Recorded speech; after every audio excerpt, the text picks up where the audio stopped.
Well, I don't have a long story like Crawford does. But anyway, my great-grandfather came out here from Missouri in 1886 and settled on a ranch where we still have some of it left. And his son was Joe, who was a rancher as well. They're all ranchers. And then I'm going to go to my father, who developed a dairy and a creamery in 1931. And there were two dairies in Cloverdale, and they both had creameries and delivered milk to the town of Cloverdale. This was back in the late 20s, through the 30s, through the 40s, and into the 50s. And there was grade A raw milk in those days in bottles. And if you, I don't know, some of you can remember probably the bottled milk, but they had cream on top. And anyway, we used to deliver milk in town. My brother and I ended up delivering milk in the late 40s. We were old enough to ride on the side of a pickup. He took one side of the street and I took the other. And anyway, we delivered milk before we went to school in the morning. And I was really afraid of the dogs a little bit because there was a dog that would bite you. And I always thought, well, I get a quart of milk, I waste a quart of milk on a dog, I guess, if I have to. But anyway, there were two dairies. The other dairy was the Live Oak Dairy, which was located where Orange Drive is now. That's the north end of East Street. And it was in, it was Marion Simonson was the owner. He went to service at about 42 or 43, and a fellow by the name of Nick Scover bought the property. And he kept it going for another 2 or 3 years, and he closed up shop. So we ended up with the only dairy in Cloverdale, dairy and creamery. Both dairies had creameries and sold milk in town.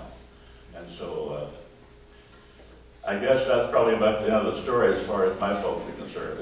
Of course, they were Croon and grape ranchers for many years, but after that, and also raised cattle. But that's about the story for me.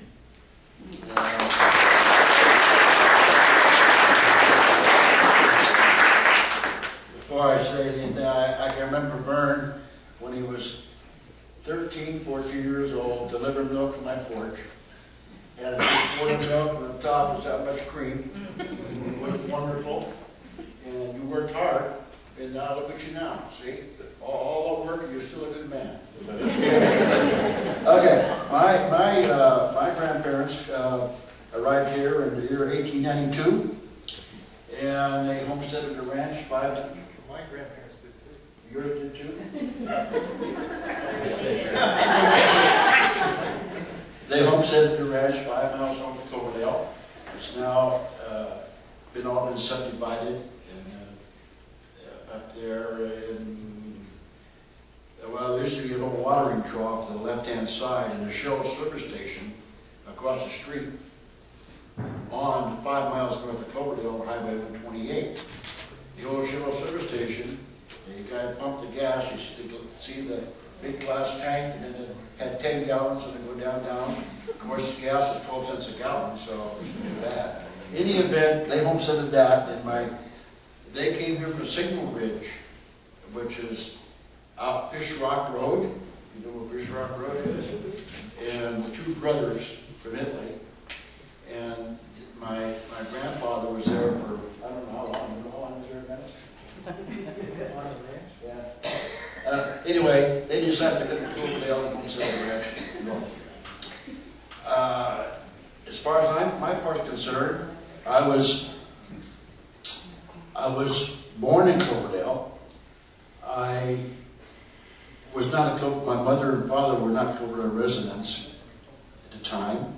They lived in Boonville, and they decided to come to Cloverdale to visit some people at 137 Commercial Street, right up here, and for the weekend. And I decided to come into the world. So I immediately went back to Boonville for the first 4 years of my life. My mother passed when I was age 4. I came back to Cloverdale. I was raised by my aunt and uncle, who was my mother's sister and brother-in-law. That's how I became a Cloverdalian, and I have been here all my life, except for 4 years in the Air Force. Now, I don't know at this point in time the words to continue on about. Sure. Okay. Quite frankly, the year that I was born and the time of life that Vern and I and even Crawford were born, it was a life of innocence and simplicity. We never had television. We never had computers. We never had anything like that.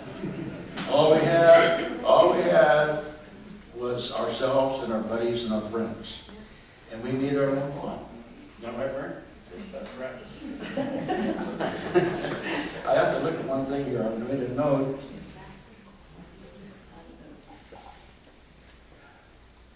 All we had actually was radio. And we go to you had the old Del Rio Theater, which was right over now where the plaza is, from the side of the plaza, the Del Rio Theater. And it was very costly to go to the movie. It was 15 cents. And I lived on 2nd Street, about a block and a half, or a block from the park. So I could walk down 2nd Street to the movie. So I always like to say things that sometimes have a little humor in them. Well, I did this. I walked down to the show one night. I met my buddy at the show. And the show was Frankenstein. The first movie by Frankenstein. Oh, we watched that through. Got out of the theater over there, got on West Street, which is off road to Boulevard. And all the people milling around, and everybody left. And I was by myself. I said, wow. So I ran across the street to the First National Bank instead of the sidewalk. Looked up 2nd Street, there's no cars. I walked up the middle of the street and took a dead run. Right up the middle of 2nd Street, all the way to Jefferson. I would not get on the sidewalk because Frankenstein would jump out of the bushes. I was one scared little kid. That's kind of funny. And anyway, when I got home, I opened the door and said, "Nancy, I want to go to bed. I want to be good for here." That's kind of fun. I don't know. We're going to talk some more later, but the subject that I understood about this today, including Bruce Reiser, was Cloverdale then and now. I can go back till then, and I can come up to now. But right now, I'm going to turn over to Dennis and let him say a few words.